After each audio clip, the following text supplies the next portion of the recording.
think it's fair to say Metroid Other M is probably the worst game in the Metroid series, or at least the most disliked. Part of that is for gameplay reasons. The game is a weird mix between the traditional 2D games and Prime titles and ends up kind of failing at both, but by far the most criticism is reserved for the story and portrayal of Samus in this game.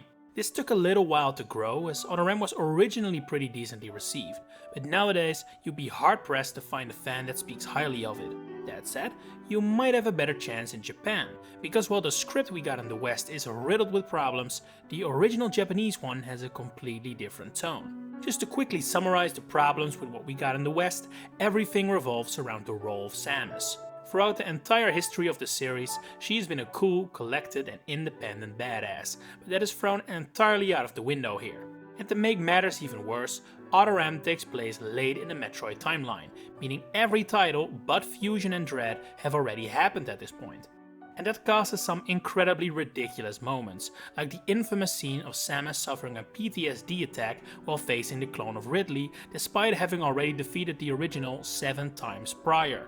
Mind you, she doesn't break down because she's on the ropes or because her teammate is brutally killed, merely the sight of Ridley is enough to trigger flashbacks. But this is at least one scene. A constant problem throughout the duration of the game is Samus her apparent standing within the Galactic Federation. Unlike many other titles in the series, Samus doesn't suffer physical amnesia in this game and has constant access to every single ability she's famous for. But you can only use them when Commander Adam Malkovich authorizes her to do so. This right here is the biggest problem in this script. Samus has gone from the Federation's only hope to a random foot soldier who has to take orders from her superior. It doesn't only clash with the themes of the series at large, it also doesn't align with how we have come to know Samus. Of course, it isn't like Samus's character is super defined, Metroid isn't that kind of series, but her agreeing to these restrictions does feel very out of character. It also casts a shadow over the portrayal of Adam, who is arguably the most important person of Samus' life, but ends up looking like a bit of a tactical rookie because of his weird authorization decisions. He explains in-game why he restricts her offensive abilities, fair enough, but her defensive abilities, which only serve to save her life in moments of need, are also not authorized until later in the game. That's perfectly fine as a game mechanic, but a glaring oversight from a plot perspective.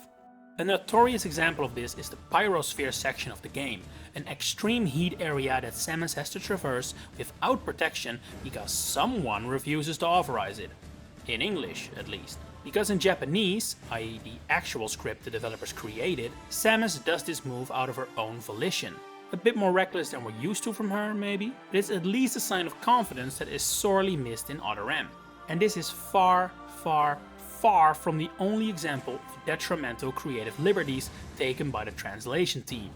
From beginning to end, dialogue and story beats are altered from neutral and understandable to strangely condescending or making Samus seem insecure. Take this description of her past adventures from the head quarantine officer. In Japanese, he simply says that although she returned wounded from Zebes, her combat proficiency was at an all-time level. In English, he says she took quite a bit of damage and says he's actually surprised she held up. Dude has clearly not been playing Metroid games, it seems. Anyway, this officer is a bit of an exception, as the majority of the translation differences concern Adam, both his own lines as well as moments where Samus reflects on their relationship. The first instance of this is during his very introduction, in fact. Adam calls Samus an outsider, which is, fair. She's not exactly part of the group dress code after all, but the way she takes this comment differs greatly between versions. In Japanese, she says it merely stung a little, but in English it pierced her hard, which is quite dramatic. Once again, it doesn't feel like something the Samus we know would say. During the battle on Brock Mass, we see something similar play out compared to Pyrosphere. Here, in English, Adam authorizes her to use her missiles, but in Japanese he instead asks her to assist, meaning the agency originally laid with Samus as opposed to it being an order. Not long after, Samus reflects on her time in the Galactic Federation military. In English, she describes herself as childish, inexperienced and naive, i.e. she places the blame on herself. But in Japanese, she instead describes that while she may have been young and unable to deal with the situation, she was frequently mocked for being a young woman in a male-dominated environment. She hated that Adam called her lady, but in English, she actually appreciated the nod.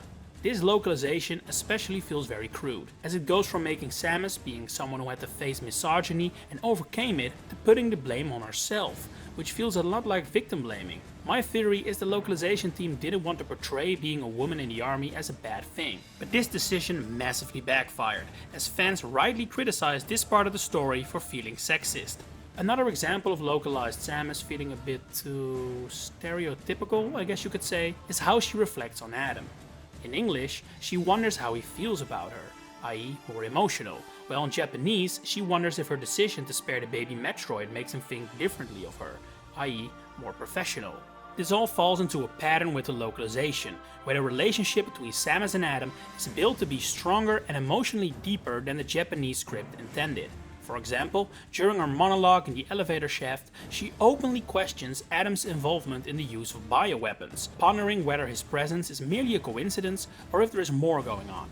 In English, she merely wonders whether he even knew the Federation was doing it, meaning she doesn't consider him to be directly involved whatsoever.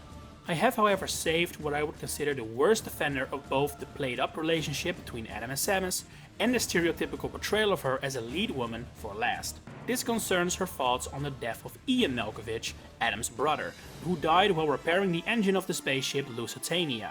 Samus believed she could have saved him, but Adam ordered her not to try. It's a pretty important plot point in Metroid history really, as it directly prompted Samus to leave the Galactic Federation and become a bounty hunter. Anyway, in Japanese, she blames Adam for what happened.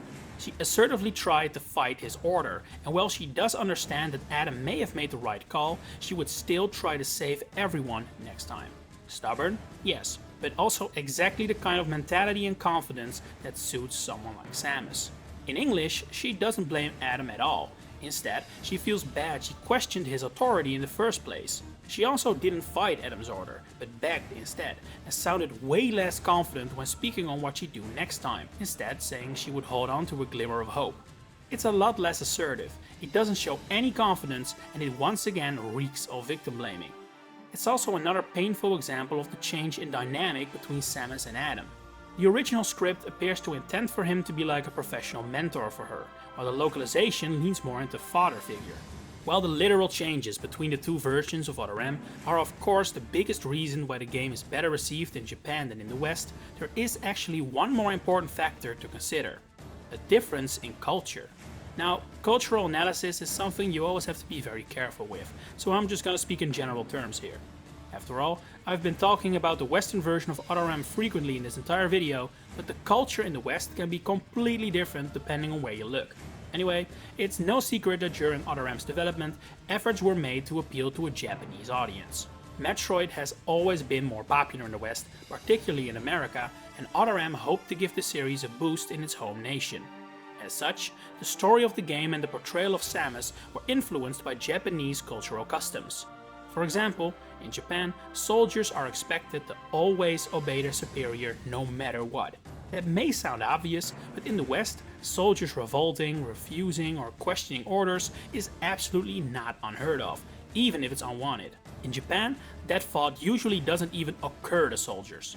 This served as the inspiration for the authorization mechanic, and as such, the way Samus is suddenly completely obedient to Adam's instructions is a lot less shocking for Japanese players. This also ties into filial piety, which means placing a great deal of importance on the respect for your elders. It's one of Confucius' teachings, and a deep-rooted belief in Japanese culture. Another important value in Japan is social self-restraint and the suppression of self, meaning putting the needs of the majority or your elders above your own. This is exactly what Samus does in this game.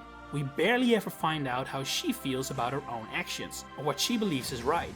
Instead, she follows what Adam commands her, and what she believes he would want her to do.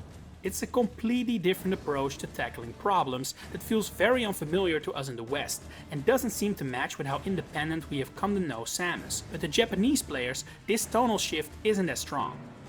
So yeah, I wouldn't say Other M is a different game in Japan, but it definitely left a completely different first impression on Japanese players than it did on Westerners. Considering how unpopular this title is, I doubt we'll ever see a remake or remaster that brings both versions together and delivers a universal truth, which is a bit of a shame in a way. While the game isn't forgotten, its status as a main series game is shaky nowadays, with Nintendo apparently considering it more of a spin-off. Either way, while it may not fix the way you feel about the final product, I do hope it at least brings some solace to know that the people who constructed the vision for this game didn't mess up as badly as you may have thought. It's something, I guess. Anyway, thanks for watching, and if you enjoyed this video, please consider giving it a like and subscribing to the channel to stay updated on all my Metroid content coming up. For now, enjoy the rest of your day, and I hope to see you again next time.